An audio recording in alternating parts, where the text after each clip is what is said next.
One. Boys and girls, ladies and gents, welcome to another episode of Steady Miguel. It's your favorite Uncle Sil. It's Dan. And Del Torrey. Happy MLK Day. You fellas enjoying your holiday off? I am. I don't think Nick has a day off today. No, it's so funny. So people always tell me, I guess people that work like regular jobs, they're like, "Oh, what are you doing on Flag Day?" And I'm like, "I don't know when that is, bro." They're like, "Oh, everyone has off." And I'm like, "No, I don't think everybody has off Flag Day, Nick." It was an example. Flag Day. It was an example. But like Nick's like Earth Day, like 4th of July, MLK Day, President's Day. People are, I think President's Day like near the end of summer. They're like, "What are you doing on President's Day weekend?" I'm like, I have no idea when that is. Yeah, President's Day is in the middle of February, but that's okay. Sure. It's sort of at the end of summer. Same difference. No, it was good. Silk, I didn't, this is the first time my company's had off for Martin Luther King Day, but so I spent some time. I'm reading this new book called Cast, which is really good, by Isabel Wilkerson. So I spent some time reading that. So it's about, kind of a lot of the battles and struggles that Martin Luther King was talking about and leading the charge for, and I'm glad that conversations have elevated a lot over the last few years. So trying to spend my time in some more deliberate thought this year rather than just taking another day off. What about you, my friend? A little bit of the same, man. Definitely enjoying the day. I don't have definitely not a day off. I don't get those either. I don't know if I want one, but a lot of relaxation nonetheless, working from the crib with the fam, a lot of that, the TV's on. So a lot of Dr. King coverage, fam, talk a little bit about that and pretty much just enjoying the day, man. I love it. Nick, you got a nice vest on right there, man. Where'd you get that from? Lululemon. Not a sponsor. Would love it to be a sponsor. AC, bro. It is 42 degrees in Gainesville today. Whoa. Feels like 30 something. So I took the dog out for a walk. We made it to the front porch, immediate U-turn, grabbed a vest, put some pants on, and then we're podcasting. So Mother Nature made you respect her for a quick second. Yeah, no, she sure did. Yeah, it's a balmy 60, I think, here in Tampa right now. Yeah, the sun just finally came out, so it was chilly. It was definitely a chilly day, windy day yesterday too. Super windy, beautiful, man. Yeah. I think it's supposed to drop down to like the 40s tonight or something here. It's Mother Nature is very cold today in Gainesville. Beautiful day, not a cloud in the sky, just frigid. I thought it was hot in Gainesville the way Napier moving up there, man. I thought it was probably like 95 up there right now, but good to hear. What a transition. What a transition. Well, because of that, we do have Donavon Keiser from On3 joining us today. But before we do that, that's how we're going to start the show. Before we do that, let's give a shout out to our friend Alan Horn. Alan Horn is a former Florida Gator baseball player and a State Farm agent based in Jasper, Georgia. So if you live in Georgia, Florida, Alabama, or Tennessee, and you're looking for auto insurance, home insurance, renters, life, business insurance, retirement planning, boat insurance, RV, whatever it might be, visit AlanHornInsurance.com. That's Alan, ALAN, Horn, HORNE, insurance, spelled the normal way, .com, or give him a call at 706-692-2888, and he will get you a quote and make sure that you understand your coverage. Also follow him at SF Agent Alan H, or on Facebook, Alan Horn State Farm Agent. Again, AlanHornInsurance.com. I had to shoot my man that follow, man. I didn't know he was on these Twitter streets. I seen him follow. I was like, I know this guy. Alan's a great dude. A legendary Gator pitcher, I believe. We need to get him on the show, talk about some of his old stories. Just because of that, we have been absolutely in a programming swindle here. We are absolutely trying to get a number of big names out there. Was trying to work with Jenny Rowland on Florida Gators gymnastics. Big victory yesterday over Alabama. Unfortunately, our schedules couldn't work out, but I know we've got a bunch of big names coming up soon. So excited for what this summer is going to hold for us. Bro, what a wild introduction. Dan Wild. apologizes for the quality of guests we get and promises they'll be better right seconds before bringing on young Donovan. No. Respect for the young buck, man. I've never been more Unbelievable. excited to talk about recruiting in my entire life than I am with Donovan right now. If he talks like this in front of your face, Donovan, I don't want to tell you what he says behind your back, bro. My Yeah, don't check the chat while you're sitting there, Donovan. Oh no. Let's bring him on. You know, he doesn't need any introductions. If you've been following Gator recruiting for, I don't know, probably the last year, maybe more, you've seen Donovan's name out there. He's the hardest working guy in recruiting. I think Nick said you were up till about 5 a.m. yesterday, huh, Donovan? Yep. I did start it a little bit late, but yeah, I was up till 5 a.m. Got a little nap in, posted it, went back to sleep, and now we're here. I You used got a to hoodie and a hat on, boy. I know you with the shits a little bit, man. I like it. I used to have to do at a former stop. I used to have to do the recruiting stakeout, stalking high school boys. But Donovan at Gators Online, Donovan took care of that. He was out in the rain outside of Ben Hill Griffin Stadium yesterday. Then off to the airport. Yeah, putting in the pound in the pavement, as they would say, putting in the work. It was freezing. Yeah, it was not fun. We were out there for like 2 hours for nothing, just to drive to the airport. We got everyone. Are they holding you hostage, fam? You okay? You got rights, bro. I'm good. Yeah, just pull your ear. Donovan, don't answer that. Silk, stop the Inquisition, please. He gets 2 square meals a day. It's true. Oh man! All right, Donovan. We had a huge weekend in Florida Gators recruiting. Let's break down school students that were there. Then we can talk about some of the transfers that were on campus as well. But Donovan, before we get into individual names, you saw the old staff recruit, you saw this new staff recruit, do the on-campus visit thing. What did you take away as some of the bigger differences? I just think the energy and the vibe is just completely different. Those are kind of like buzzwords, but obviously bringing in someone who understands the importance of recruiting right off the bat, it's night and day in terms of the response from the guys. The lists are obviously way different. You had those big names coming in, but you really didn't feel like you had much of a shot under the former staff. Now you're pretty much in it for everyone, and I think that's probably the 2 biggest differences: just the energy, and you actually feel like you have a shot with some of these names. All right, well, let's get into some of the bigger names. I know that everybody was on pins and needles about Harold Perkins, linebacker committed to Texas A&M, making it onto campus. What was the word after his visit this weekend? Yeah, I think he enjoyed it. He's very calculated with the media, so he's not going to really give you, these outstanding quotes. I think pretty much my main takeaway is, he's teasing this kind of surprise for signing day.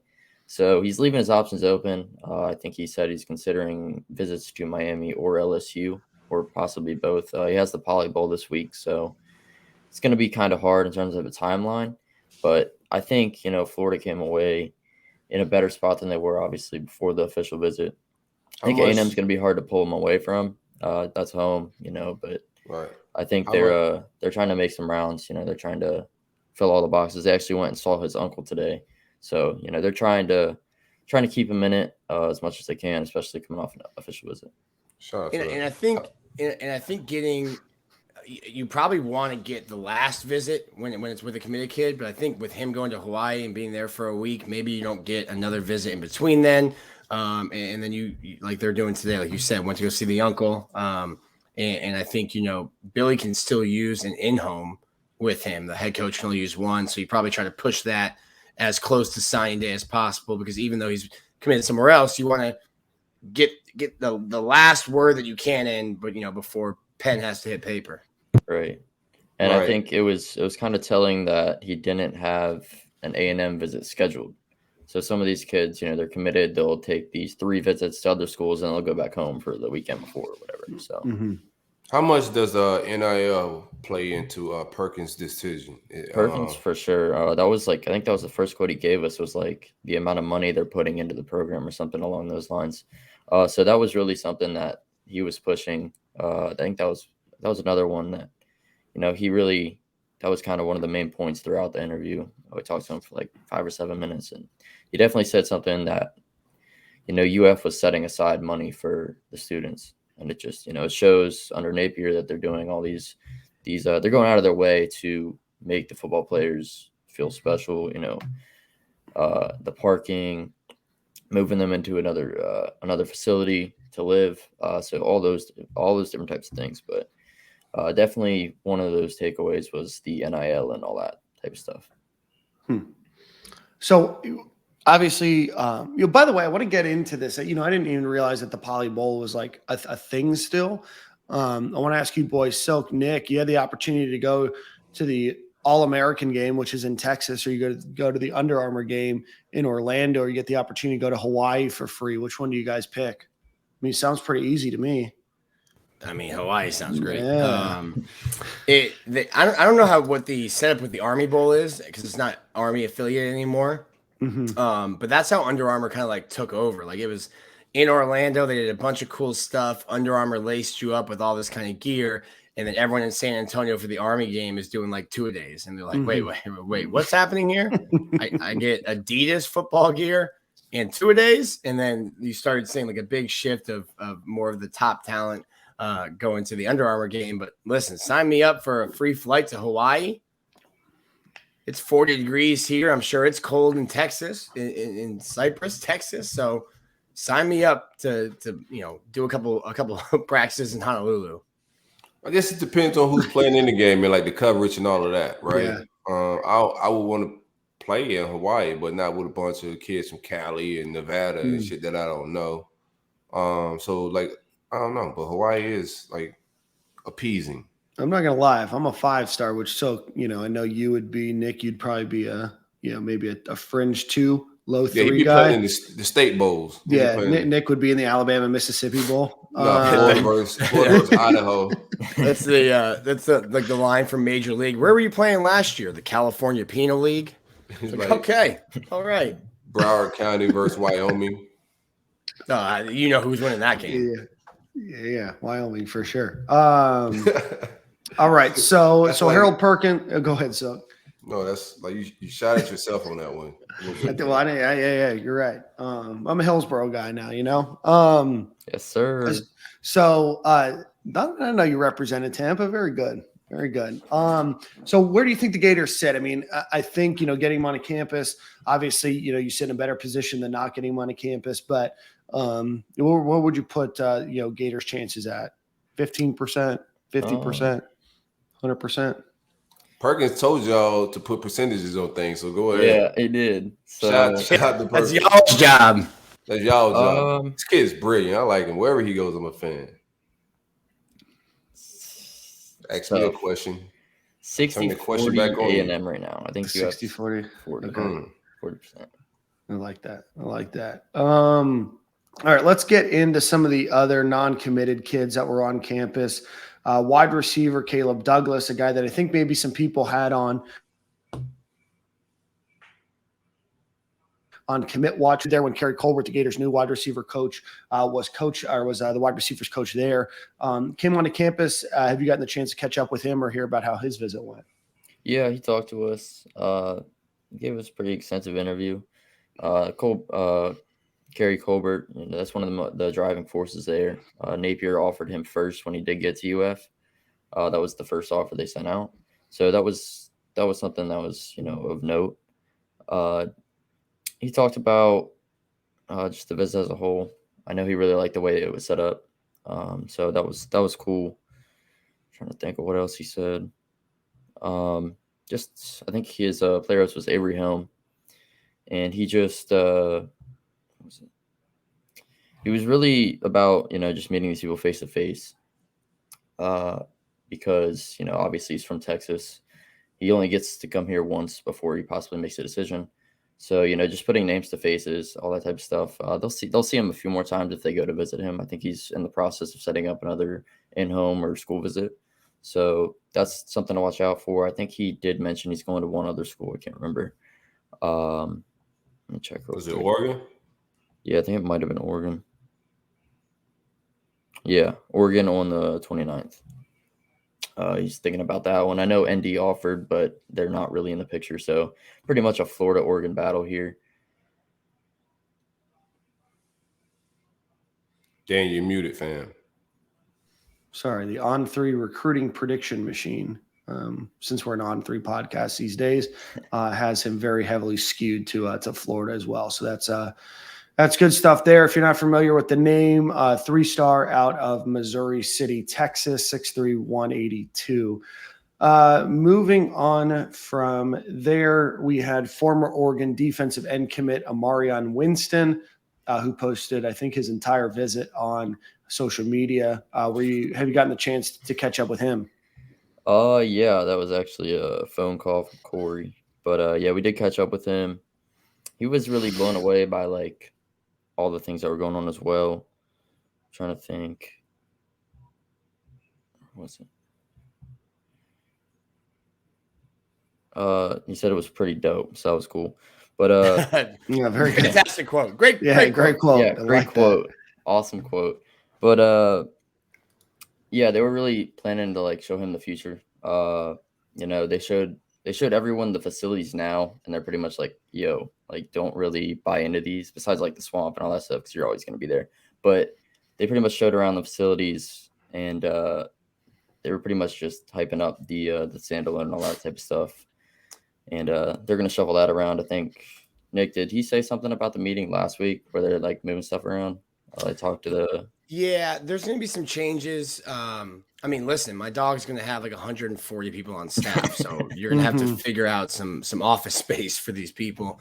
Right. But nothing. I mean, they're already behind schedule. The place was supposed to podcast relations department. Yeah, I think there's a recording studio, and then we're going to hop in there every once in a while. Yeah, there you go. There's going to be some changes, but nothing. I mean, they were already supposed to be open. It was when they first put out the plans, they were supposed to be open December of 21. As everything, I tried to get propane yesterday. Sorry, supply chain issues. So I think they're hoping to have it open. They were hoping to have it open by spring. I don't think that's going to be the case. So maybe by summer, he's going to be changing some stuff, but nothing that's going to, push it back, even farther than that. What's the status on the lazy river, by the way? There is never look all right, don't it? there is never going to be a lazy river. There's going to be there's a pool.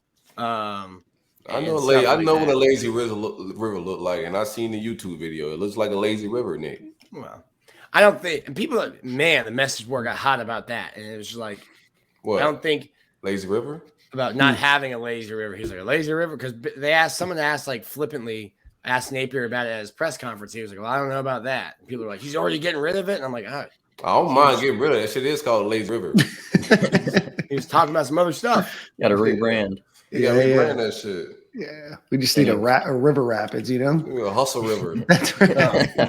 Now that'll be the next thing. There's a rapids, and then you get football players getting hurt in the river rapids at the football complex. That's the new scooter. No bueno. No, love it. All right. So the next name is Arless Bordingham, wide receiver, tight end, out of Van Nuys, California, 3-star guy on 3. It looks to be an Oregon, Florida, Texas battle, but what's going on there? Yeah. Just like you said, Oregon, really Oregon, Florida. I know they're going to go visit him later this week. He liked it. His mom was posting all sorts of stuff, commending the event and all that type of stuff.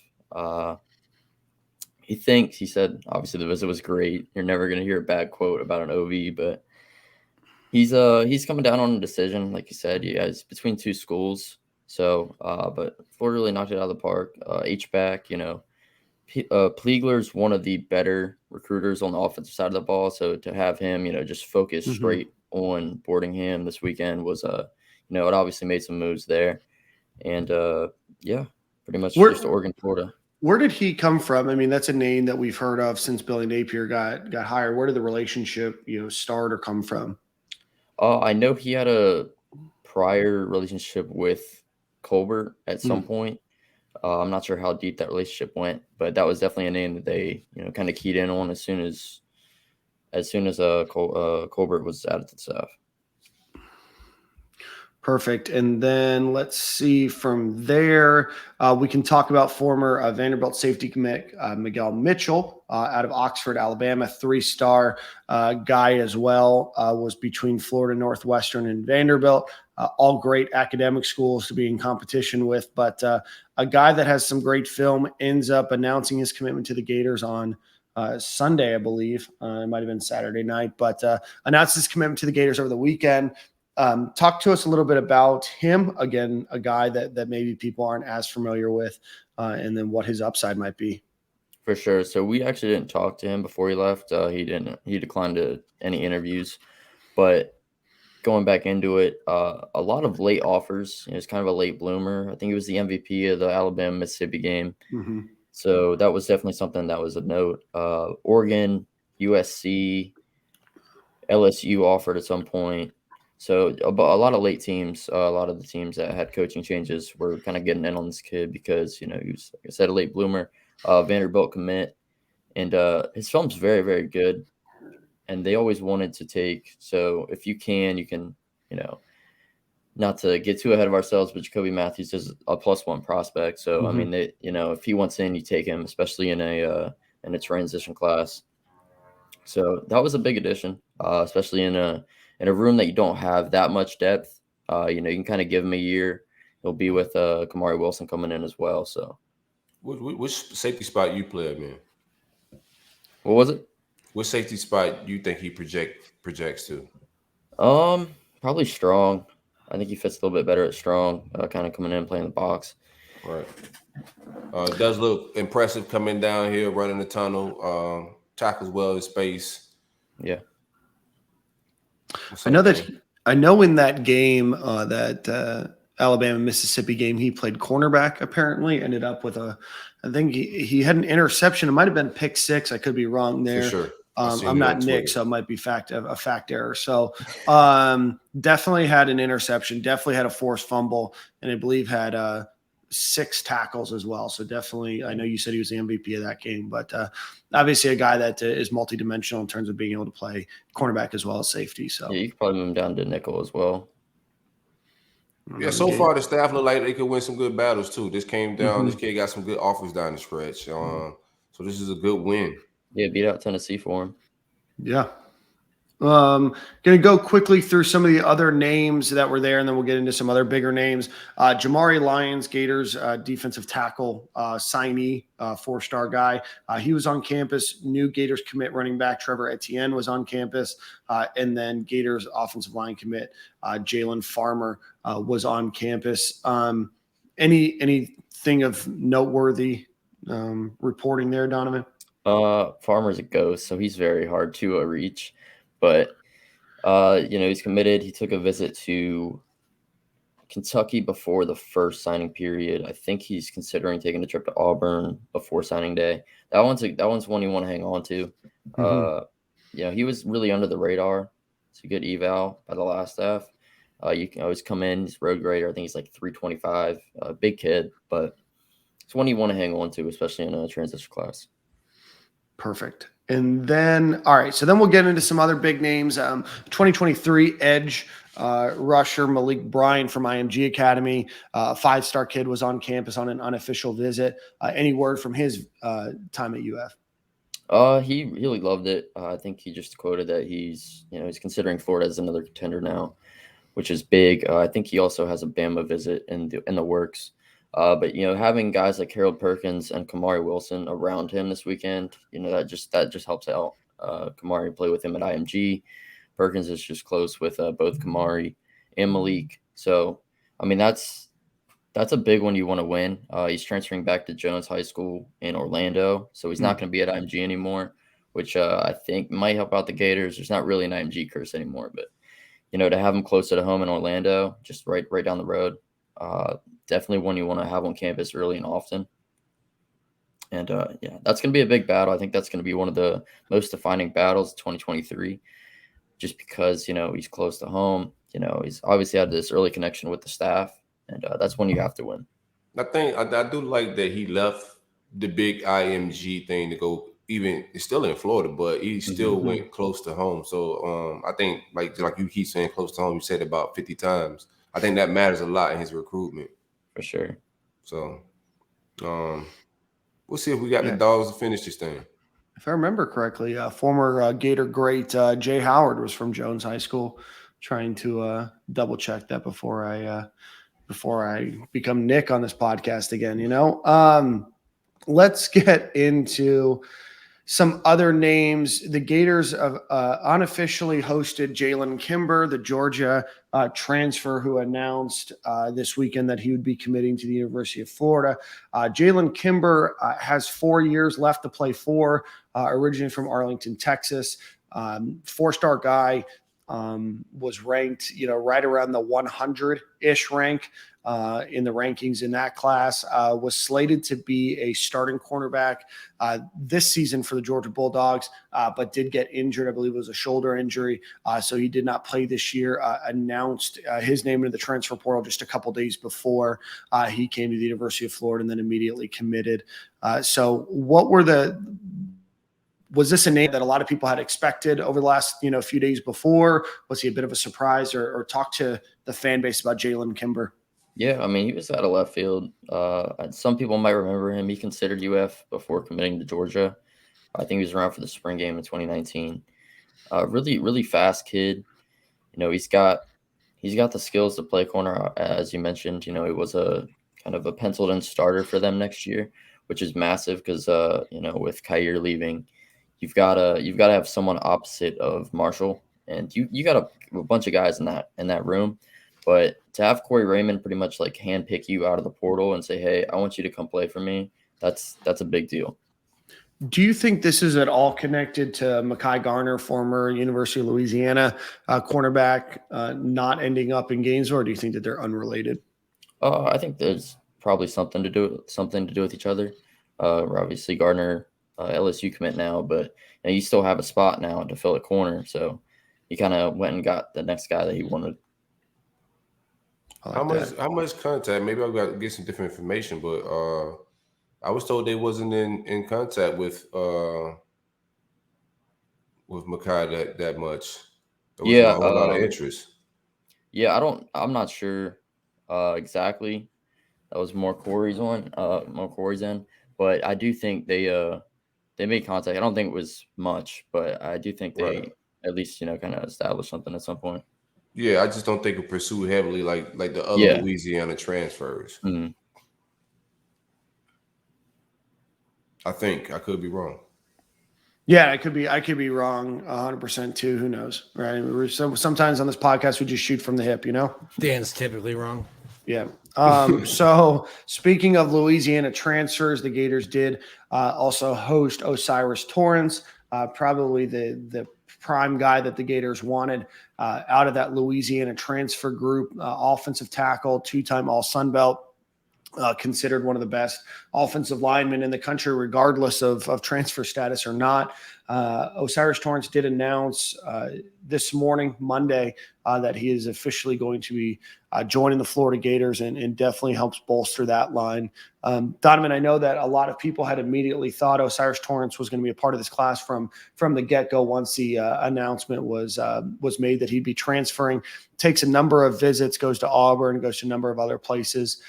Was there any surprise or was there any worry from the Florida Gators coaching staff that he may go elsewhere, or did the Gators kind of just play this one slow, knowing that they had one in the bag?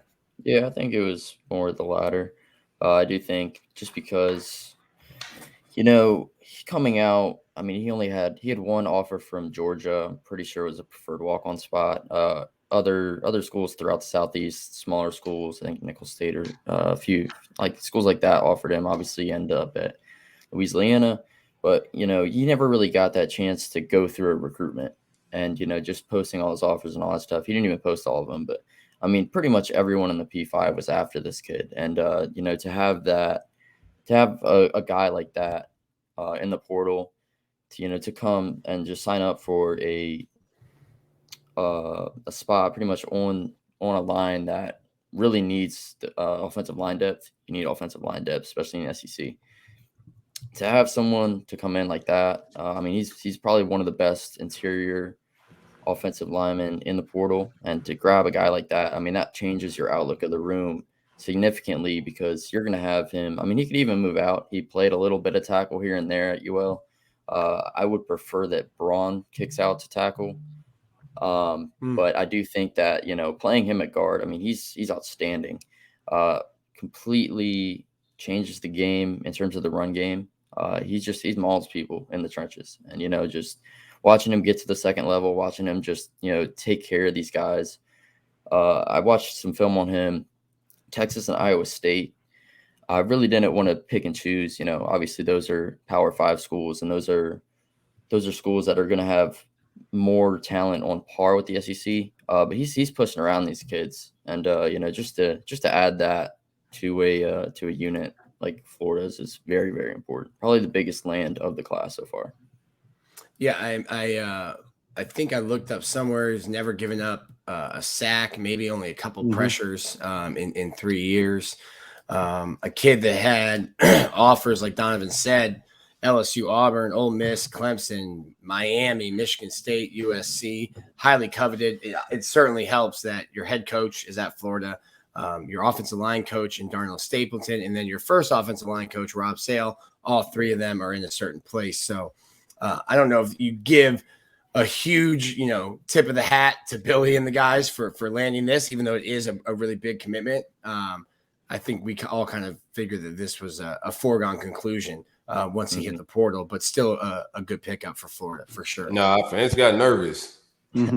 I started sending tweets. This is a red flag if Billy missed his own kid. So I was like, all right, first it was, are we going to take all the Louisiana kids? Now, if Billy misses on one of his kids, it's a red flag. You can't win, bro. Like, what are you going to do? What a paradigm shift there. It's right. Who else are they going to take? They're going to take the janitor from UL? What are we? This is UL East. And I was like, if he misses him, get him out of here. Get him out. Donovan, last name, I believe that I wanted to mention, and if I'm missing anybody, please do let me know. Alabama transfer wide receiver Javon Baker was also on campus. It's my understanding that Javon Baker played with Carlos Del Rio, Gators backup quarterback in high school up in Crawfordsville. As well as Chief Borders. And Chief Borders, okay. So he announced Chief everywhere, man. Yeah. He's a big recruiter. But Javon Baker also announces he's going to be transferring from the University of Alabama just a day or two before he ends up. Then you got to pay the bill, fam. This guy. Stand there. That poor hamster. Sorry. He's a poor hamster that runs the power in his house. He's exhausted. Sorry. Yeah, give us a scoop on Javon Baker. So Javon Baker was on campus this weekend. Surprise visitor. I got like a tip that he was on campus Saturday night, and then he ended up showing up at the airport, hoodie up, mask on, like looking we didn't really know who it was. So just putting two and two together, we figured out it was him. And we talked to the dad a little bit, and he said Florida's the preferred landing spot. So that's interesting, but he did show up at Ole Miss today. He's taking a visit there.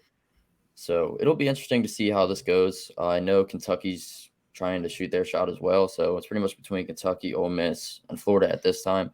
I do think Florida wins out if he does decide in the next few days, but we'll kind of see how that plays out, especially after another visit. Look at my dog, Donovan, with the soft flex. He's like, yeah, Saturday night I got tipped off on this news. No big deal. Sunday, spotted him at the airport because I'm out there putting in the miles. Look at my guy. Just put two and two together, Mm-hmm. Look at that. What a guy. Donovan, wink if you need help, fam. Silk, stop it. Yeah. He's working these intern hours where he probably gets paid per article. I get it, Donovan, anybody else that we missed on, or anything else you want to recap from the Gators recruiting weekend? I don't think so. I think we hit on everyone. We got another big weekend coming up. There's some mem smoke out there. Is that any juice behind that? I think some dominoes have to fall there, but Yeah. A few dominoes. Okay, we'll see what's I up. feel like Donovan's holding that one close to the chat. Hey, Donovan, just put it in the chat. Let us know. Let's run through that real quick. We won't have to go through every player, but the Gators are going to be hosting. Again, subject to change. Number one safety Jacoby Matthews, Trevante Citizen, the running back out of Louisiana. Gators tight end signing Tony Livingston. Max Brown was just announced as a late add to this list. Central Michigan quarterback. He's going to be coming on an official visit. Jason Jenkins, and then a couple of 23 guys are going to be coming in as well. I would imagine that this weekend is all about Citizen and Matthews. Yeah, for sure. Big Louisiana vibes. Yeah. Max Brown, they just went and visited him today, quarterback. Or might steal one from Mac. He doesn't have an offer yet, but they're definitely looking into him. He's very, very productive. I think he has like 41 touchdowns, 4 interceptions playing in and around Tulsa. So they went and saw him today. A few coaches did. They'll bring him to campus this weekend. I think he has one other visit planned for the weekend before signing day. So this will be one to keep tabs on. Wild. My guy Jim McElwain finally gets absolved of all shark rumors, and now he's about to have his quarterback stolen from him. Yeah, what a roller coaster of a week for Jimmy Mack. Didn't Billy bounce on him as the OC, right? Yeah, Colorado State. Yeah. So Billy probably got some, attacking his former boss. Called him up to see how UF was, and now he's gonna take his quarterback. Don't get any ideas, Don. Don't ever attack your former bosses. Big bank take little bank. What do you guys think? What do you think about Max Brown as a prospect? I think he's good. Arm strength is a little bit of a concern outside the numbers. Stretching those balls to get to him to the sideline, all that type of stuff. But I mean, those stats. Yeah, big pause there. Those stats don't lie. 41-4 touchdown to interception ratio.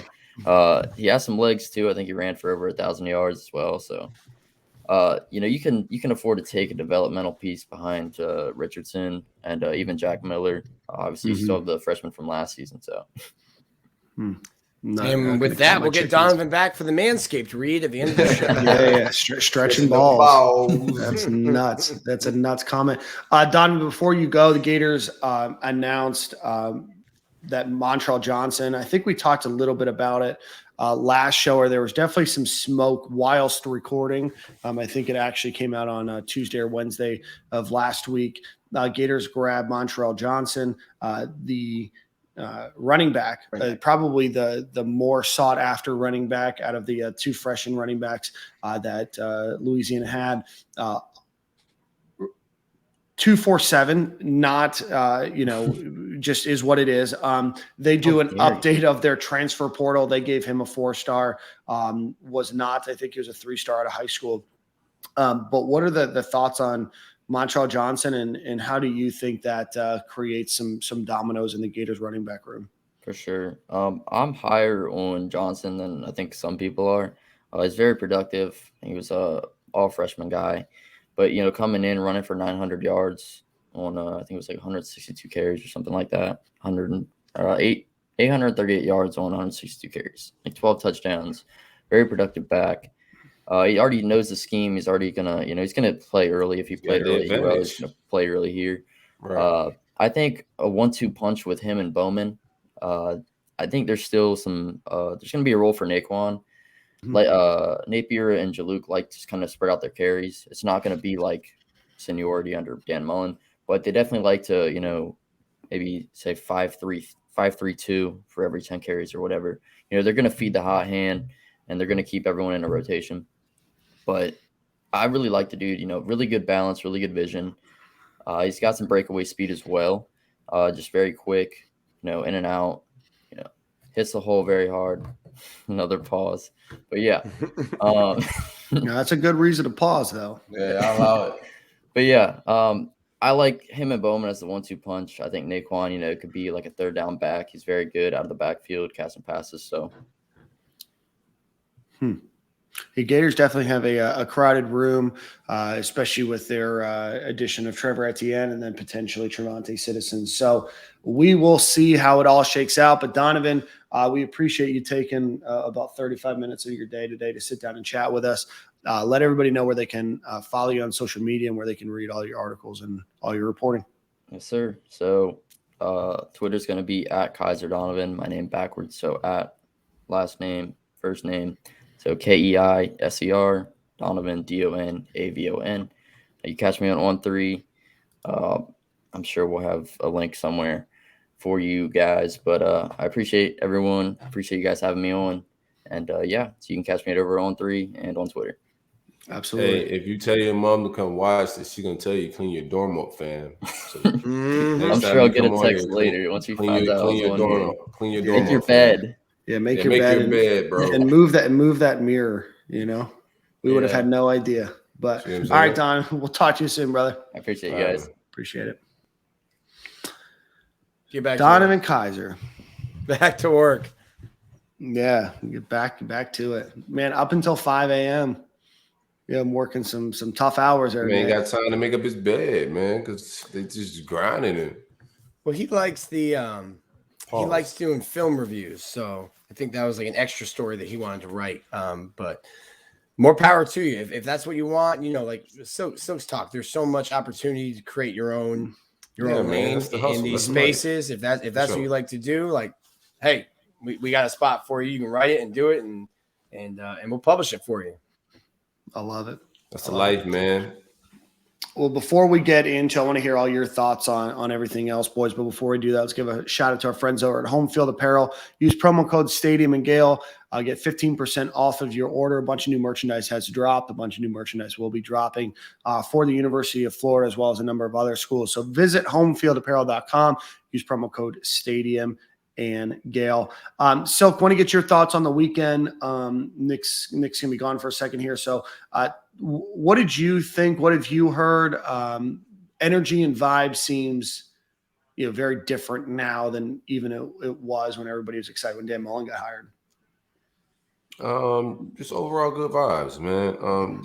Getting the transfers on campus, getting those commits, the Miguel Mitchell, having those kids pop right there on campus, not having things in limbo like the last. It just feels totally different. And a lot of things you said were already in motion, but the news of them changing apartment complexes and all of that stuff, rolling that information out. Shout out to Mark Willard for writing that story or whatever. All that, I thought all of that was just good energy, dope shit. All the videos, the coverage, Bree and Katie doing their thing, the backdrops. Shout out to the media team. I thought overall, man, everything I saw was good shit. We'll see the fruits of that labor as we get to closer to National Signing Day. We'll see what's up, but aesthetically, everything looked great.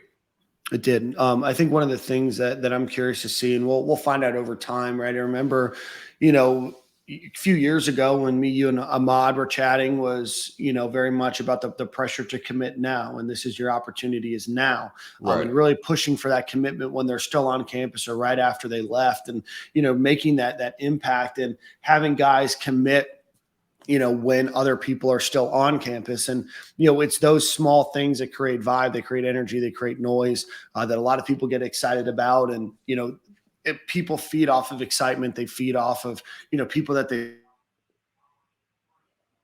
created a connecting visits, seeing them excited. So, having the Jalen Kimber announcement and then the Miguel Mitchell announcement when kids were still on campus, I thought was great for the energy there.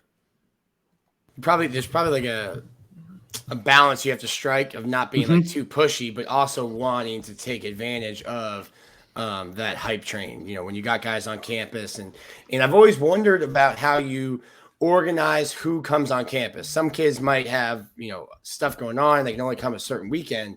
But like when you were back in like playing NCAA 14 and you were like recruiting and you're like, well, do I want 3 linebackers on campus the same week? But then you think about like Brandon Spikes, and when he met Tim Tebow, it was like, I'm going wherever this guy's going. And getting the right group of kids on campus at the same time, build a bond, and like, hey, we can see ourselves here. Like, we're doing our photo shoot in the jerseys.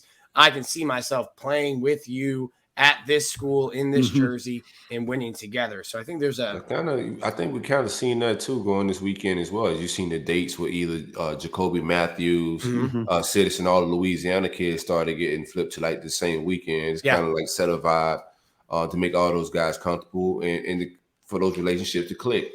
Like, oh, we can all do this together from Louisiana type shit. So there is some of that going on with the way they set up these visits. I think that's really smart too, especially with kids coming from out of state. I know that the former staff would have, like if a kid from Georgia came, they would have him meet or be hosted by somebody from Georgia, just to show that like, hey, you can go out of state and somebody from your high school or the town next to you is doing it, stuff like that. So I think it's a smart move, to get all those Louisiana kids in at the same time. It's like, hey, we might be going far from home, but somebody, just from down the block in the next neighborhood is going to be here too. I know what I should have asked Donovan. Do you know, Nick, if Citizen coming on an official visit, is he paying his way? What happened with his visit situation? So he's paying his way. He's going to take his last official. I think he's going to take it to Miami. Like wink. Yeah. So he's paying his way to come see Florida.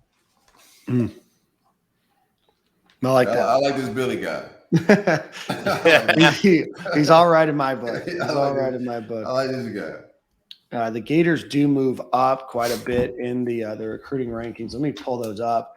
You got to use ours. I think on threes are have them at the highest. Silk's over here bragging about being in like the 30s, and I'm like, hey, my guy, over here on our site. I just have what the intern, my personal intern, sent me in my DMs, bro. So I they want to think grab that. Hey, yeah, give me an On3 account, man. Let me get on there. I'm not on any message boards, but you know what I'm saying? You my mans, bro. The pod can pay your way. We'll pay the $10 for the year for you, Silk. Let's go, man. I'm out you. here. I'm out here, bro. I'm with you.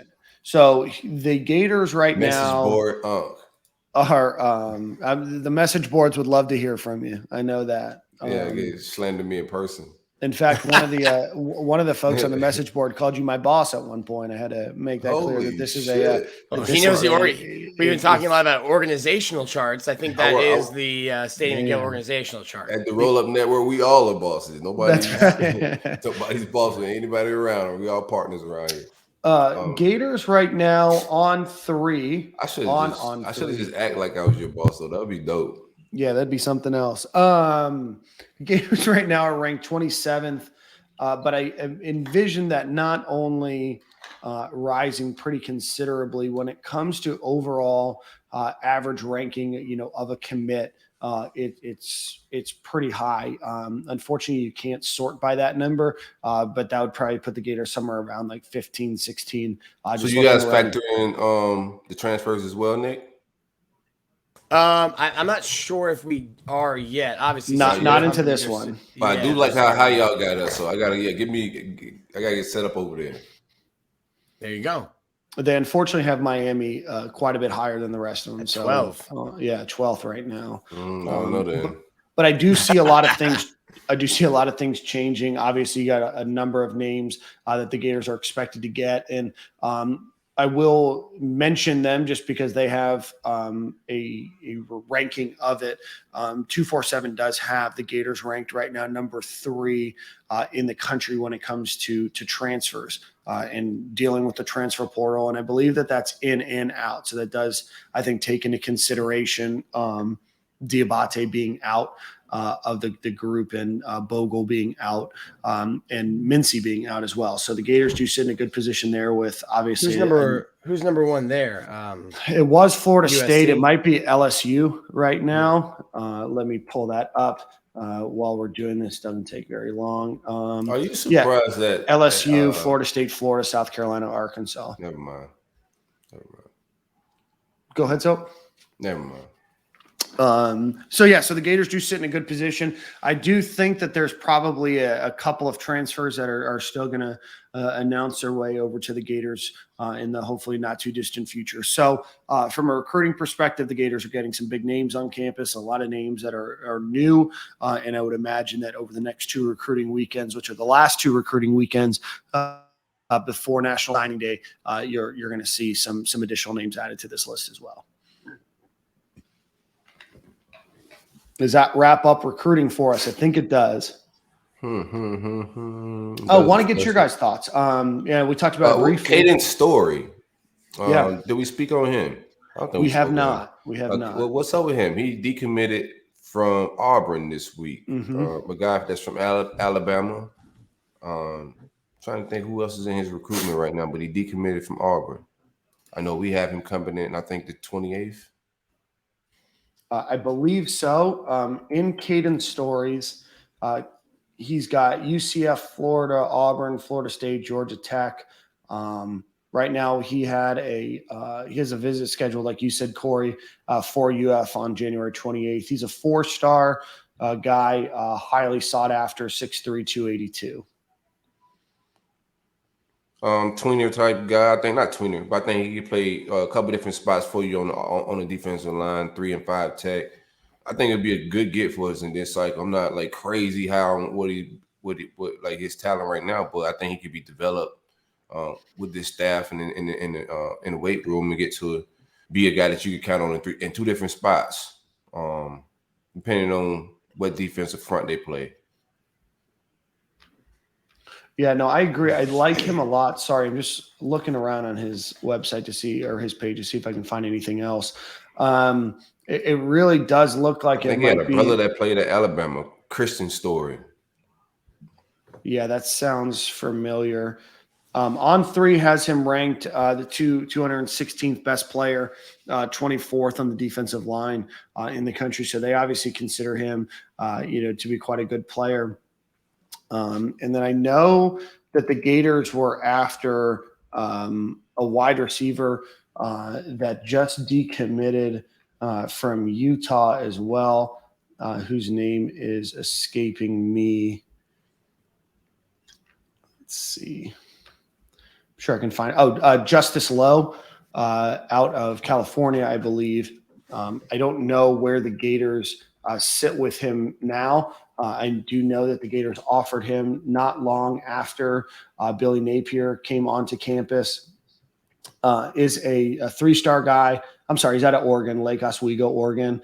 Probably a guy with a relationship with Kerry Colbert. I know that there was some conversation with USC back in the day, but was committed to Utah. I believe he announced his commitment, if I'm not mistaken, right around early signing day. He did not sign, but 6'1", 182-pound wide receiver. So that's another name to kind of keep your eyes and ears out for as well. Man. Any other recruiting talk before we get into some other big stories that happened for the Gators? We said official visits for Travante and Jacoby Matthews. Tony Livingston will be on campus as well. The Central Michigan commit, Max Brown, and Jason Jenkins, defensive lineman. Also, 2 other 2023 4-stars, Derek LeBlanc and AJ Harris. And that's a running list that we have going over on Gators Online. So who was the defensive lineman from Notre Dame High School, New Jersey, that you just mentioned? Jason Jenkins. Yeah, I think he's a guy that does not have an offer right now, but I think that he's a guy that Florida is certainly interested in learning more information about as well. Patrick Toney's the main recruiter there. Probably want to get, obviously you're going to watch some film, but want to get face-to-face probably before you throw out an offer for a kid this late in the process, coming on campus. Yeah, and looks to be like definitely a guy that's rising the ranks, or at least putting his name on the radar late in the cycle. Yeah. And this happens a lot, during this time of year. You have a lot of players that have been signed already, so you can focus your efforts on trying to find maybe guys that are a little bit under the radar, maybe didn't do the camp circuit as much, to try to fill out where those holes and those gaps are. Mm-hmm. All right. Well, let's get into some news on some hires. Let's talk about off-field hires. The Gators do announce, I believe we had mentioned him last week on the show, but Cheston Blackshear is joining the Gators coaching staff as quality control offensive line. Cheston Blackshear actually was a graduate assistant back when Spurrier was here in the late 90s, made his rounds. I believe most recently he was at Dartmouth as their defensive line coach, but is joining the team as an offensive line coach. Is going to be joining the Gators as a quality control position. Yeah, he was at Dartmouth, Dartmouth, like you said. He coached offensive tackles and tight ends. Like we've said before too, like to get former Gators back. Obviously, you don't want to just give guys jobs just because they played at Florida or lettered at Florida. But definitely a younger coach, up and coming, and you're going to have guys like these quality controls all over the place. I think every coach will have at least one. So real quick, Nick, quality control. These guys aren't really doing any recruiting. What exactly are the quality control coaches doing? Like, what would his job consist of? So it's interesting because quality control goes along the lines of like graduate assistants. They're not supposed to be doing coaching during the field or on the field. They can be in the meeting room. So offensive line breaks off, he'll be in the meeting room, and you can talk football and do stuff in the meeting rooms with the players. You're not supposed to be doing it on the field. I think you've seen a lot of schools close practices, and I don't think the NCAA is sending a lot of people around to view practices, and it'll be interesting to see what they do. You see a lot of guys on the sidelines who aren't on-field coaches that have headsets on, and you're allowed to, as the NCAA rulebook states, offer words of encouragement as long as you're not coaching, during the game. I wonder if the words of encouragement are, hey, you missed the gap, or hey, when the guy does this, I would encourage you to try this move with your hand. Like there's a lot of gray area. Okay, so do they have a cap number on that gray area of how many people that could be encouraging? No, I spent hours going through this. So like you can have 10 on-field coaches. You can have 10 on-field coaches. You can have shout out my plug. I wrote a story about this, about the assistants and how many you can have. You can have 10 on-field assistants, which they've just hired, and we'll get into that. You can have 4 graduate assistants, and that would be like a Sharif Floyd or something like that. And then you can get 4 guys like a Jamar Chaney and an O'Hara. And then when it comes to off-field assistants, like there's no cap. You could just no cap. That sideline's going to start to look like a white buffalo on a Friday night. Yeah, no you have 100. Shout out to White Buff. I heard White Buff was recruiting this weekend. Allegedly. These guys aren't of 21 years of age. No, I said recruiting. I didn't say like the kids were there. I just said they were recruiting. They're just all chipping in. Right. Everybody, all just doing their efforts, job. man. Yeah, everybody's Allegedly. Community effort, man. Allegedly. Community effort. I love it.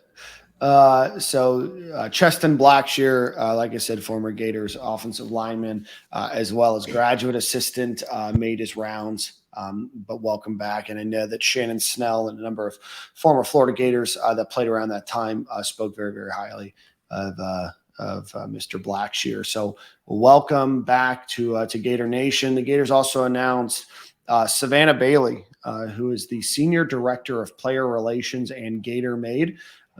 Nick, why don't you talk to us a little bit about GatorMade? It's something that we've talked about a little bit more privately, but I think is starting to make its self known a little bit more publicly now. So the GatorMade, what they did originally was, it was just a hashtag to denote guys in the NFL. And I think that'll be different now. The GatorMade program will serve as an extension of the resources and experience offered to all athletes through the Hawkins Center. And I think she'll be the director, and it's aimed at, I think her and Vernell Brown will work together, and Marcus Castro Walker. It's aimed at kind of an all-around, well-rounded student-athlete experience, not just with football, but getting guys ready for life after football, or how to handle, when you sign an NIL deal for $1,000, you don't get $1,000. You're paying taxes on that, and kind of the education piece to that. So I think that kind of goes into everything that she'll be dealing with, implementing opportunities for leadership and professional development, off the field stuff, life skills acquisition, civic engagement, mentoring, stuff like that. And educate me and the listeners. What was there something similar to this with the last staff, but named differently? It would have fallen under Vernell Brown's umbrella. So now you've got Marcus Castro Walker, Savannah Bailey, Vernell Brown. So you're just expanding the operation, and the players love Vernell.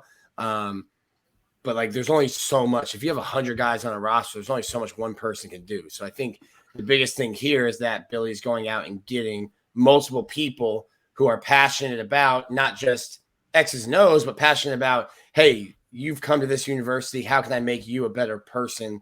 Not necessarily involved in your football career, but if you're getting deals through your football career and your football talent, we can help you manage that and give you some more life skills, rather than, Patrick Tony is going to be teaching you how to play safety, and I'm going to tell you, hey, you've played so well at safety, you've got all these deals rolling in, let's get you financially literate about that. So I think, Vernell Brown was a big guy that managed that, and now I think you're seeing more people being put under that umbrella to help. So it's not a brand new thing for Florida, but it's definitely getting more attention under this staff.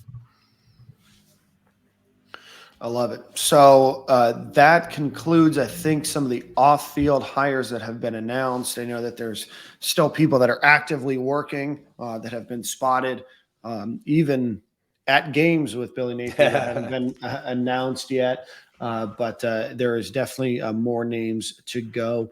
With all of that being said, the Gators have announced 3 additional hires for on-field coach positions.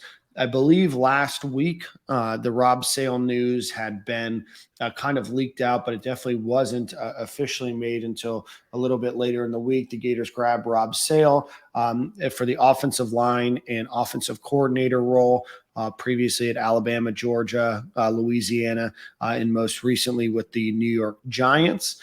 But a guy that, was kind of expected from the very beginning that he'd be joining the staff. Like you said, Nick, earlier, had coached Osiris Torrence and had recruited Cameron Waits, the additional Louisiana transfer that's joining the offensive line. In his past, was also the primary developer for the groups that was named the Joe Moore Award finalist for the UL group this year as well. So Rob Sale, like I said, offensive line coach and offensive coordinator in his what probably is a bit of name only, but yeah, I mean, I can be the offensive coordinator, but if I'm not calling plays, what am I coordinating? I think he's probably going to have some type of influence on the offense. If it's not like play calling, the plays still have to be designed, schemed. He's got to have some type of influence on the offense. I don't think Billy wastes any. He got some weird titles, but I don't think he wastes them. So no. I would like to know once we get more access to the staff. I would like to know exactly what Sale's influence on the offense is. That's interesting, yeah, because he mentioned that, and we were asking him on Friday about that, and he's like, "Listen, no one's, going to be on staff making sandwiches. Like everyone's being hired with a purpose and to do a very specific job. Obviously, Rob Sale, great history at UL and as a college coach, was only with the Giants 1 year. Their offensive line was atrocious, but like he just got there. And he isn't the GM. That'd be like a chef coming into my house and me being like, yo, I haven't been to Publix in a week, but whatever's in there, make me dinner. He's like, what? It's like the gif of the guy walking in with the pizza and the house is on fire. Like, yeah, that's right. Yeah. Go ahead, Nick. It'll be interesting to see, and like with Dan Mullen, he had, offensive coordinator, co-offensive coordinator tags for Hevesy and Billy, and there's like a meeting of the minds, and you make a plan. I think everyone, it's not going to be like Billy locked in his office, on a Thursday or on a Tuesday making up a game plan for the following week. I think everyone will have some input, but he's going to call plays, and it's going to be his offense. And I think, when you say that right away, you're like, all right, well, if the offense sucks, then it's on you. You're the one calling plays, and you're the head coach. So it ends on your desk. But I think there will be, a group effort from all the offensive coaches, not just Rob Sale, when it comes down to game planning and things like that. Do you know how they're going to split up? And you might have mentioned this, and I was just trying to pull up the next person we're going to talk about, how they're going to split responsibilities between Darnell Stapleton and Rod Sale in terms of, are they going to focus more on, tackles and putting the guards and centers together? I mean, obviously Stapleton and Sale worked together at Louisiana before, but, do you know how that, that secondary offensive line coach responsibilities are kind of divvied out? Yeah. I mean, that would probably be, the most obvious. Oh, well, one will coach tackles and one will coach offensive guards, centers. I'm not sure what the breakdown is. We knew right away that Billy wanted to get 2 offensive line coaches, and then I guess the general initial thought would be one would coach inside, one would coach outside. But that hasn't been made clear to me yet. That's something good question, and maybe I'll have an answer for us next week. I love it. By the way, great job at the press conference. I do want to get your thoughts on that after we get these last. We are podding in the daytime, and you are bringing your ape game, bro. I know. Okay. I see what's up. I see why Billy Mike told you had good questions. I don't want to gloss over this, Dan. You can go ahead and gas me up. How good were my questions? You know what, Nick? Whenever you take your time. With an Orlando Sentinel beat writer asking the first question every week, I mean, it can only go up from there. But I'll say that the apex of the press conference was definitely your trio of back-to-back questions.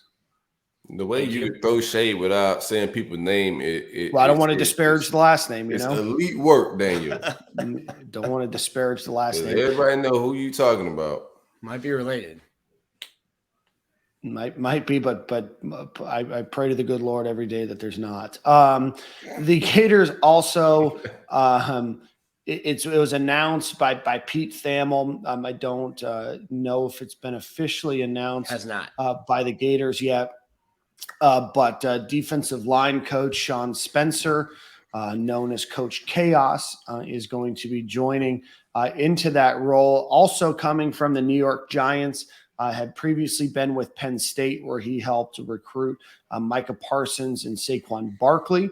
Also recruited Gators defensive lineman Antonio Valentino as well to that group. His group's consistently ranked in the top of the country in terms of sacks and pressures and just overall production. So given his name and his pedigree as an elite recruiter nationwide, what are you guys' thoughts about the addition of Sean Spencer, who a lot of people had penciled in Eric Henderson of the Rams into that role? What a letdown, right? Yeah. At first, right, you just think like, bro, because I wanted Henderson. Like what Henderson is on paper is just crazy. I mean, he's coaching at the Rams, bro. The best defensive player probably all of ever he's coaching. So that's who you want. This is who he is on paper. So to hear that it's not Henderson, especially like right after not getting Carl Scott, you're just like, damn. But on paper, you read who he is, his recruitment. This guy can recruit. Got co-DC, so I'm interested to see like what his role is. Because that's interesting. We pulled him away from Duke. He was heading there, so we snatched him in the middle. Like college football is wild business. And what's crazy is it's such like he probably just got like a kid to commit. Like it's such a small community too, and then you see stuff like this happen. You're like, man, they ain't gonna forget this. But like, that's why no one like you don't ever really get like people bad mouthing schools when they're leaving because like, hey, you never know when you're gonna have another job coming up. But like literally. He's driving down from New York to Durham, and it's like, oh, hey, we'll just keep driving like another 7 hours south, and we got a job for you. He's like, all right, cool. So put more gas in the car. Yeah, but I think his resume is impeccable. You got it in front of you, Dan, as far as his commit record. No, but I certainly can.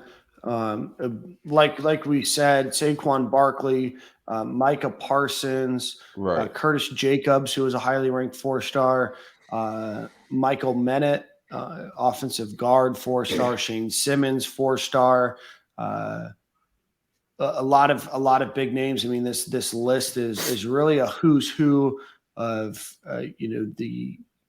I guess really, he focused a lot on the Pennsylvania, Maryland, Virginia, kind of that DMV area, but just a lot of really big names where he was either the primary recruiter or secondary recruiter. And I mean, I'm still scrolling and I'm still looking through 4-stars. I mean, you really have to go down probably 25, 30 names before you finally hit a 3-star. Yeah. Another recruiter. That's the first thing I say. I mean, you look at like he's an NFL coach and like he's been DC's, but he's got the resume, but he also can recruit. Everybody on this staff can hold their own on the trail as far as what their resume says. Yeah, NFL Network's Kim Jones called him one of the better recruiters and motivators. And I watched one video. It seems like James Franklin would have him get the team ready before they went out to play. I watched one video of him talking to Penn State, and there was before a home game, and I was ready to go. But I think you're right there, Silk. It's like I think I even said on the podcast one time, I was like, you got to have some coaches on the staff. Everyone can't just be just a recruiter. But it seems like at least all of these guys are going to, like you just said, hold their own weight. Like they're not going to be asking anyone else to carry their water when it comes to recruiting. Yeah. What do you think? I got a lot of. Go ahead, Dan. I was just going to say, don't know his connection back to Billy Napier. I think that, you can draw a lot of connections into obviously a lot of the staff that was named before, whether they coached together before, whether they coached in the same state. But, Sean's guy that James Frank, his time at Vanderbilt, at UMass, Holy Cross, Villanova, Hofstra, and Bowling Green, then went up to Vanderbilt. Then, shit. Bro, your internet's doing the Dougie fan. I don't know what's going on. Sorry. So was with James Franklin. Don't know where that cut out, but was with James Franklin from his time at Vanderbilt, with him at Penn State, and then had just left 2 years ago to go to join the Giants staff. Obviously very well-known recruiter. So we'll see. Don't know the connection back, but definitely a name that you get excited about at least on paper. Yeah, I mean that, like you said, you were just scrolling and scrolling.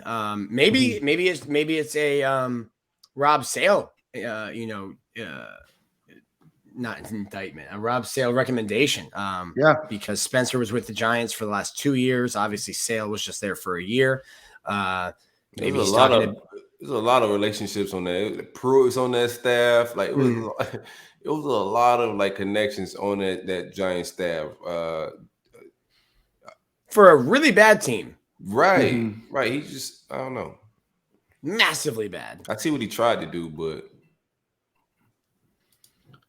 Yeah. Sounds like he had too many college coaches on his team. Right. Hey, well, for the people who are mad about all the UL coaches coming over, not a UL coach. There you go. Be happy. It never was. That's right. And then finally, the Gators not announced. Pete Thamel also reported this morning, Monday, that Jay Bateman, the former co-defensive coordinator at North Carolina, previously the defensive coordinator at Army, and then has been around the block quite a bit before that, will be joining as the interior linebackers coach. Jay Bateman, also known as a recruiter, brought in a number of really big names to UNC during his time. So a guy who, did get fired as the defensive coordinator at North Carolina just about. So I don't know if that's an indictment on him. He's not coming over to be the Gators defensive coordinator. He's coming over to be a linebacker coach. Very well known as a recruiter, had some great defenses at Army. But we'll be honest and say that every year that he was the defensive coordinator at North Carolina, statistically, they did go down. Whether that's an indictment on him, I don't know, but just, saying the facts, not trying to pump any sunshine here. So, he was co-C in title. I don't know if he was senior in that title or who called plays, but when you have enough defenses go down, like that's trending down, somebody gotta get fired. Could he be a terrible DC? Yeah, but we're not hiring him, like you said, Dan, to be a DC. He's coming here to be a linebacker coach, and to get a former DC to come be your positional coach, a guy that won or been up for Bros Awards and has been a DC at a Power 5 school is a good hire. Yeah. On paper. Right. Yeah, you never know. Corey might be firing him by October, but on paper right now, we're good.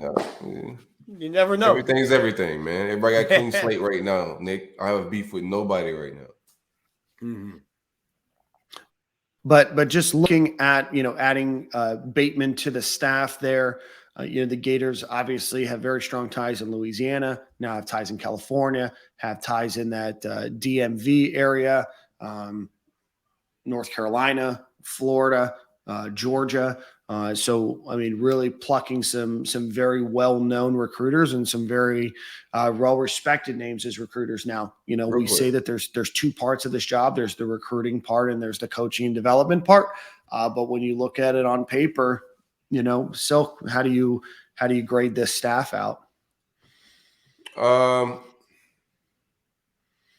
The expectations took it like a little crazy with the Carl Scott and all that stuff. And to speak on like Carl Scott, Henderson, Rumph, the names that came up, and all those guys were all reported. They just turned us down. Like Carl turned down Bama as well. Some of these guys don't want to come back and recruit. And that's what a lot of problems that Miami's having with hiring as well, trying to get Clint Hurt and those guys to come back, or even Dorsey. Some of those guys don't want to come back down to the collegiate level and work the offseason. You got a longer offseason in the NFL. It's just less work. So after missing on those guys, if you want to call those misses, then you consider what the rest of the coaching pool was like. I think they hit every spot. Everybody can recruit. The level of experience. Usually there's a guy where on the previous staff was like, man, that guy shouldn't be coaching at the University of Florida. I can't find one on this staff where I'm saying, well, this guy's just not qualified to be a coach here. I think everybody's qualified to be a coach at this spot. Everybody can recruit. All these guys have there's few guys that don't have relationship ties. So we'll see how cohesive these guys are together once they get assembled. But on paper, they can recruit. And we'll see how the rest of everything else work out. Yeah. Nick, what about you? What are your thoughts? Yeah, I think initially looking at it, and I'm pulling up the list of guys now. I think I don't know who doesn't have like a tie. Mike Pearson didn't really have a tie. Sale, Tony, Jaluk. Even Corey Raymond had a tie. Billy, I asked Billy about that. Even Corey Raymond was kind of tied just from Louisiana. So I guess really the only ones that aren't tied are Colbert, Peterson. Colbert had a tie. Colbert did? Bama. Bam. Yeah, you're right. You're right. So really it's just Mike P and Jay Bateman. Right. So, or maybe Spence. It'll be interesting. I think you're going to get a lot of cohesion on this staff. Like Peagler, all these guys these are Billy's guys. And I've seen some people saying like, "Yo, we just went through a coach who did that same thing. He hired all of his boys, all of his friends." Well, no, that's how this works. So you're good as your friends are. If you got some young, smart, cool friends, then you continue to go up in this business as you see, like coaching trees. So all these guys come off of trees, and like Willie Taggart and Dan Mullen had terrible coaching friends. So they didn't last long. Like they didn't have coaching trees. That's why Dan Mullen kept those guys around so long. Because those are his friends he could trust. And eventually you get to a point where you're Nick Saban, where the guys you trust have all gone on, and then you have to start making hires. And I think that's kind of where Nick Saban's been for a while, where all your friends are gone. You got to find and identify the next guy. Oh, yeah. When you're Nick Saban, then you're just the GOAT, and then you can go pluck the best talent in the world. I do think it's like when you are Billy Napier and you do get that call, it's good. Like all your friends have good jobs. So like you're not calling your friends to come from like crappy jobs or just dragging them along. They all got good jobs. They're all progressing in their careers, and you asking them to come over to build something big. But yeah, every coach is gonna do that. And I said that in the beginning when a lot of the wild names were being mentioned. Like, yo, this guy's gonna really call people he know. He know their work ethic. He know they're down for the grind. He's very meticulous. He want to know exactly how these guys move. And if we want to talk to uncles and aunties and stuff in Costco's and random places.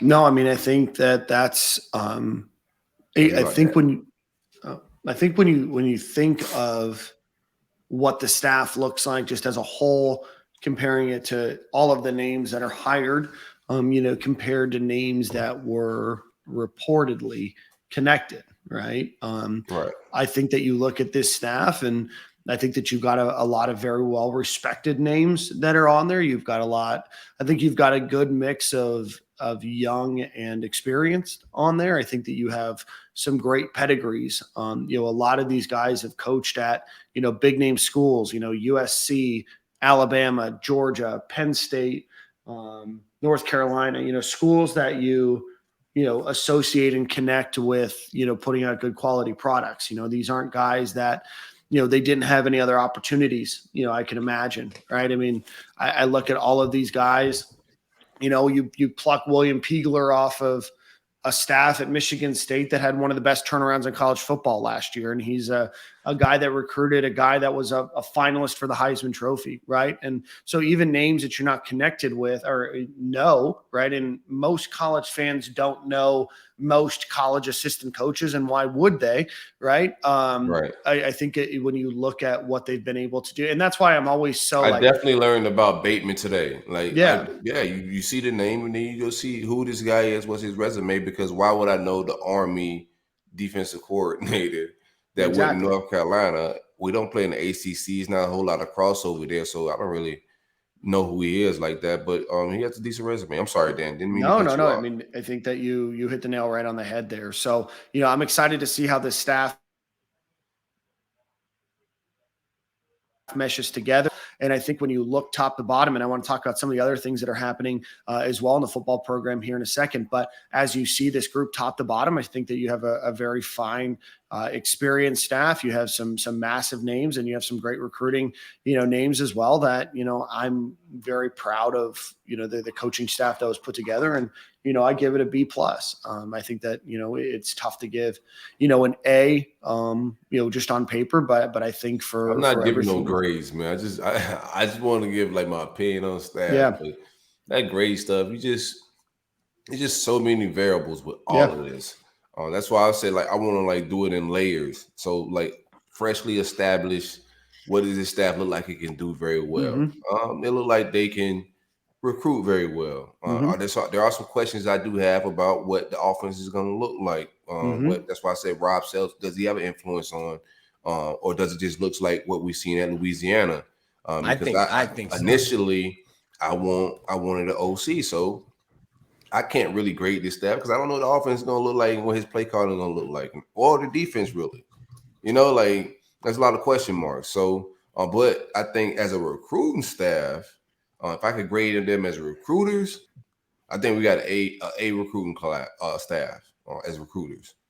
I think these receivers are going to go to like 3 days of spring practice and be like, "What the hell is this?" Like, you're there. Florida's going to run the football. UL had 4 different guys with at least 100 carries last year, including a freshman who carried the ball 160 times. I mean, we thought that's what we was going to do with Dan Mullen, but he turned into a different person when he got to the University of Florida. I don't know what that was. But great point, Nick. Oh, yeah. Look at me getting props. He gets props from Billy Napier just a couple days later. It's a daytime week. What a week for me. No, I mean, I think that you saw with Billy Napier, his staff, he had a number of staff members in Louisiana at midnight on Friday morning, comes back.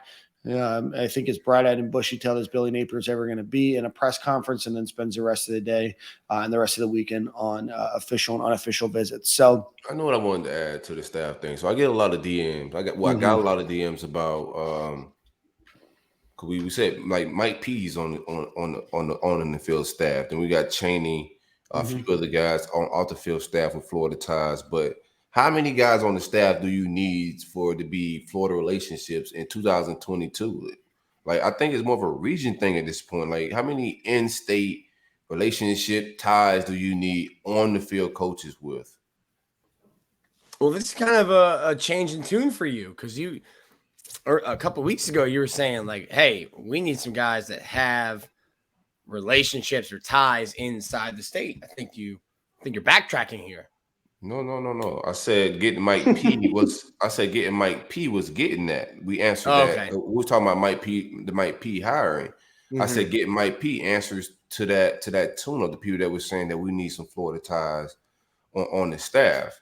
I think everything's different now. I don't think nothing's cookie cutter, bro. I think like these kids, the world's a bigger place, and these kids are familiar with who's elite coaches. So they hear names like Corey Raymond. I don't think a high school coach in the country is gonna be like, "Oh, he's not from the state." I don't think that's gonna matter, man. Just good coaches. Like you said, bigger, but the world is a smaller place now. It's correct. It's not, back in the '80s, a kid from Miami, Howard Schnellenberger, walks in. He's like, well, you know what? I really the don't janitor of his cousin, so that mattered and shit then. But I mean, you still want to know how to move around here, right? Like culturally. And I think that's been a problem in the past. Like some people not knowing how to move culturally, so you need those Florida ties. But I think Billy Napier gonna know how to move around here culturally. And I think recruiting Winter Park, Florida is a lot different than recruiting Hialeah. For sure, 100%.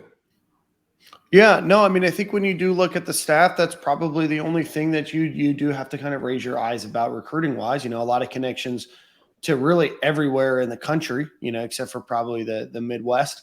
Well, I guess you have Pegler, right? So be curious to see, obviously there's a lot of inroads that Florida has already, being a Florida school. And, you look at the staff and look at some of those connections as well. And some of the, off-field staff that's there, right now, Corey Bell's name is still listed there. So, he has some connections, Jamar Chaney, you can kind of go down the list of some of those, but even the guy they just hired from Coconut Creek High School that was at another college though.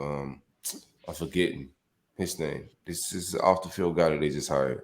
Yeah, no, I'm going to pull that list up for you right now. And then obviously Blackshear, there's just so many names. Is that Kareem Reed? Kareem Reed. Coconut Creek. Right. Yeah. Yep. And a lot of relationships. So they off the field, they handle that. That's what I'm saying. Like, how many on the field do you need? You do need those relationships, Nick. I'm not saying you don't, but I want to know like how many on the field.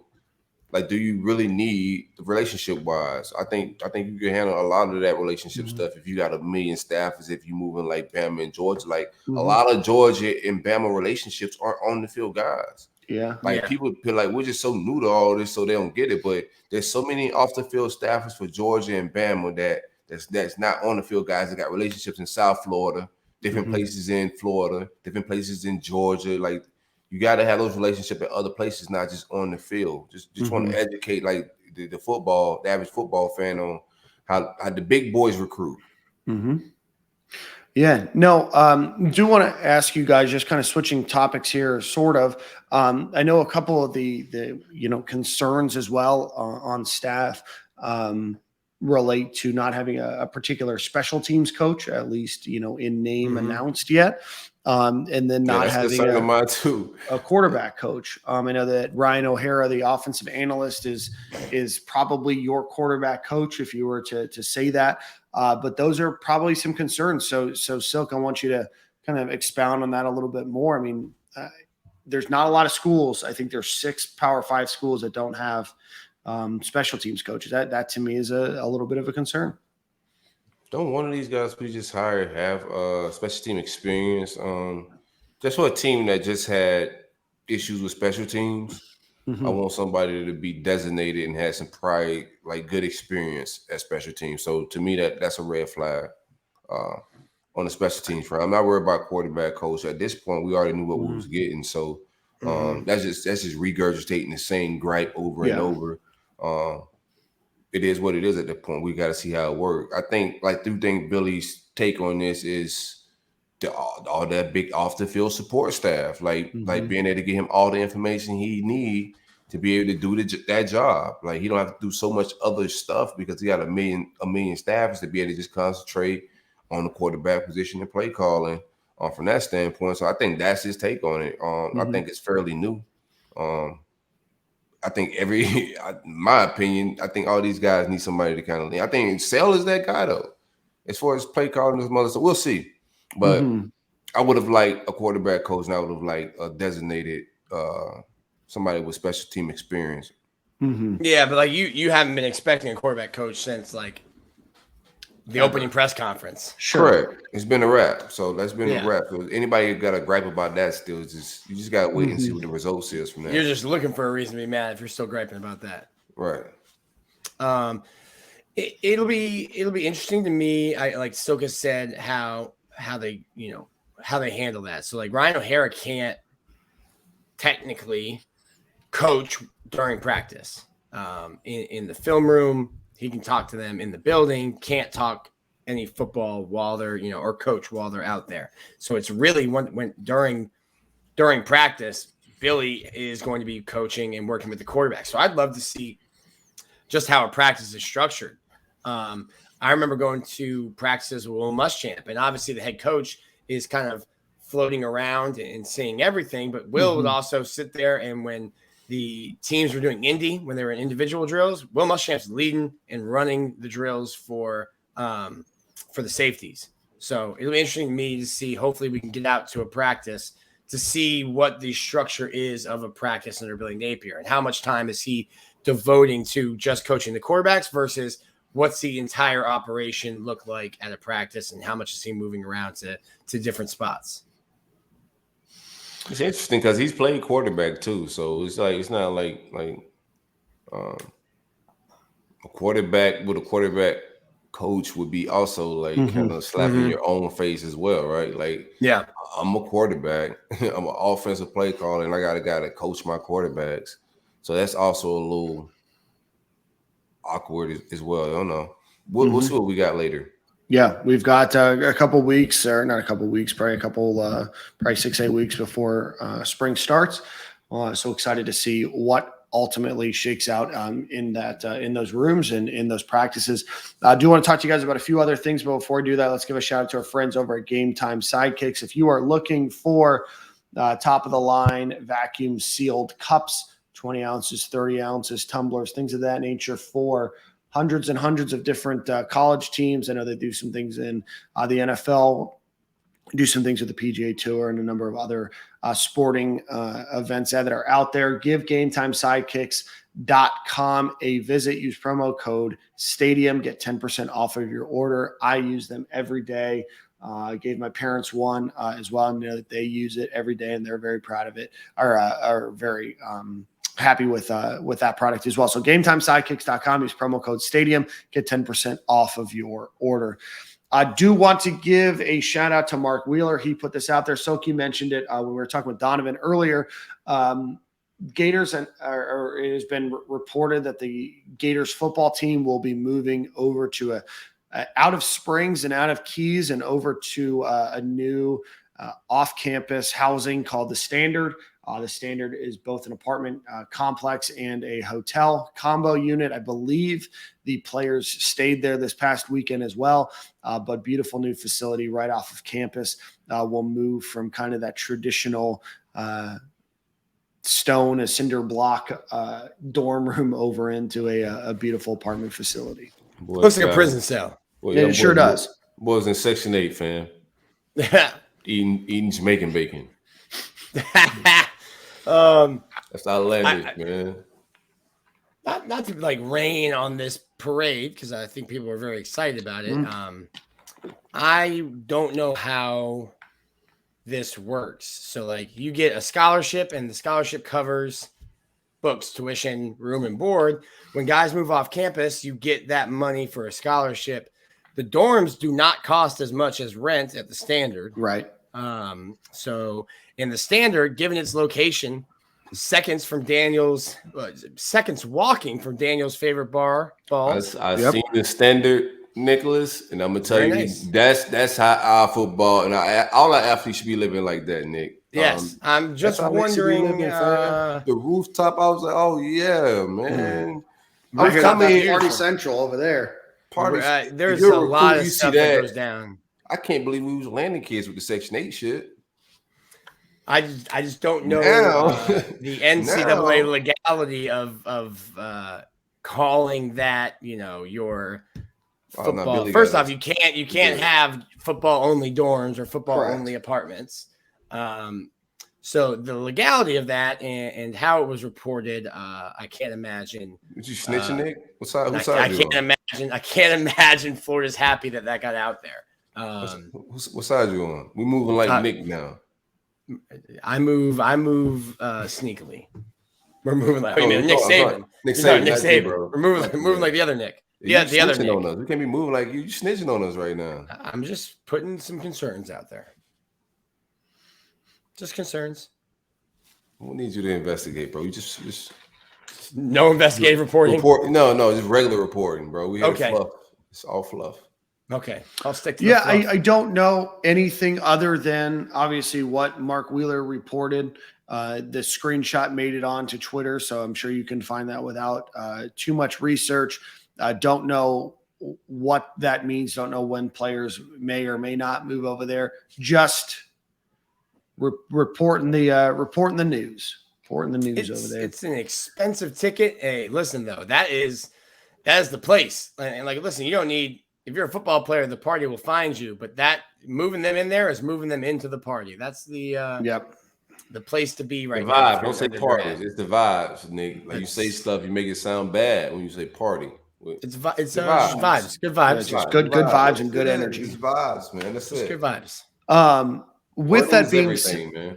I did do some asking around and not to either rain on this parade either. I do believe that this was in the works before Billy Napier as well came to the university. So, man, Silk's over here singing the praises, and then me and Dan come and it was just raining on all of it, raining on the parade. Well, I will say this, just because it was in the works doesn't mean it got executed either, right? I mean, sometimes you get the benefit of being the one to have it happen under your watch and those good things happen to you. It dropping this weekend during the recruiting was very good shit. That was good news. However it got out, I'm glad Willard because it don't look like they pressed it out or anything like that. So shout out to Willard for getting it out. I think that's good press on that type of shit.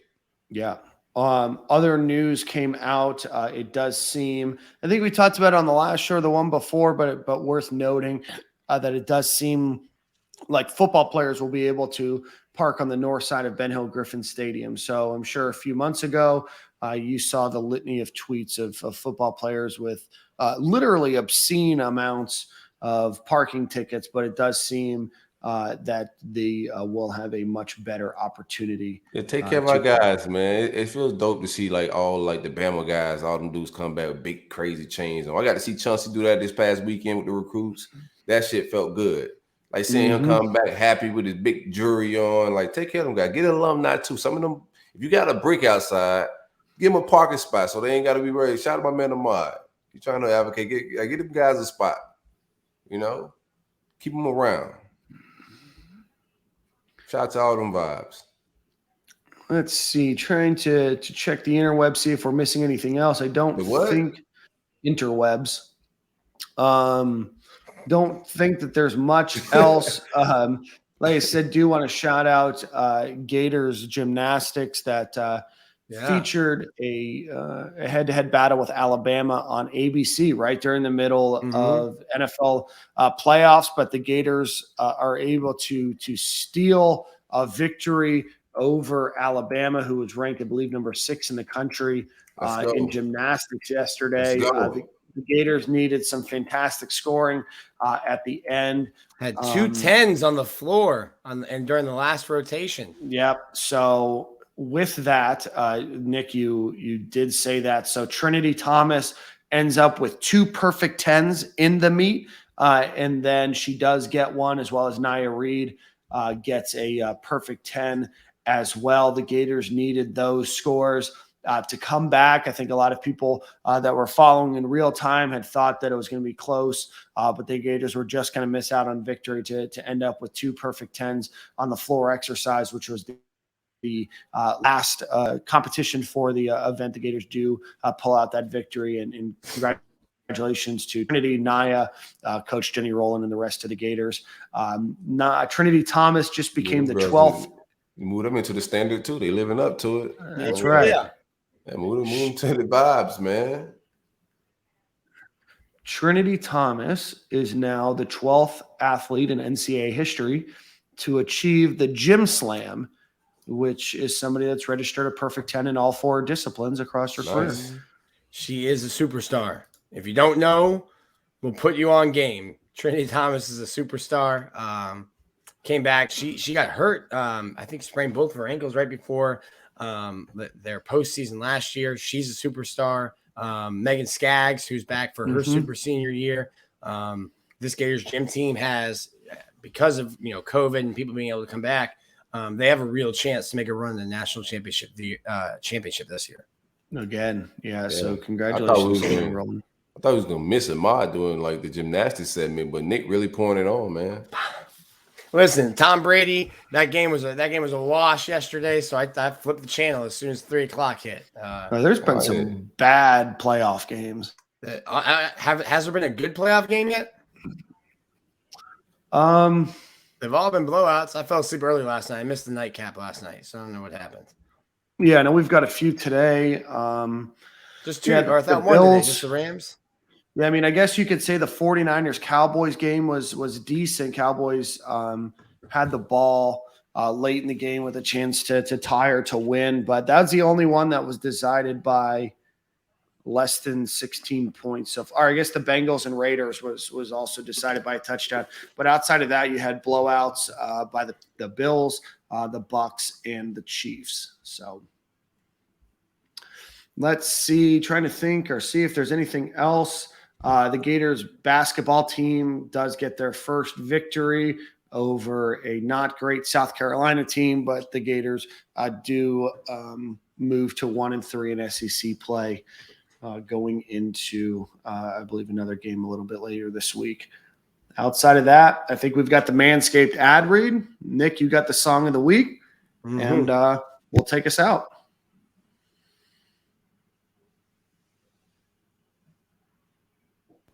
The Manscaped ad read.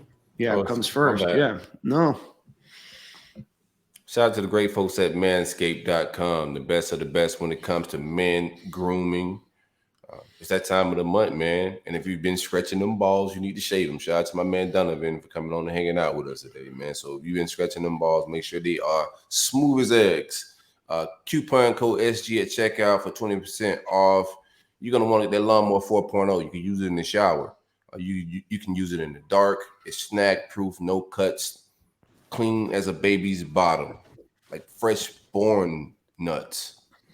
The weed whacker is still the thing to do, man. I just ran mine through the weed whacker, my nostrils, my ears, keep everything fresh. If you have that issue, if you don't, then hey, it does come in a little gift kit. But if you just need the 4.0, you can buy that separate as well.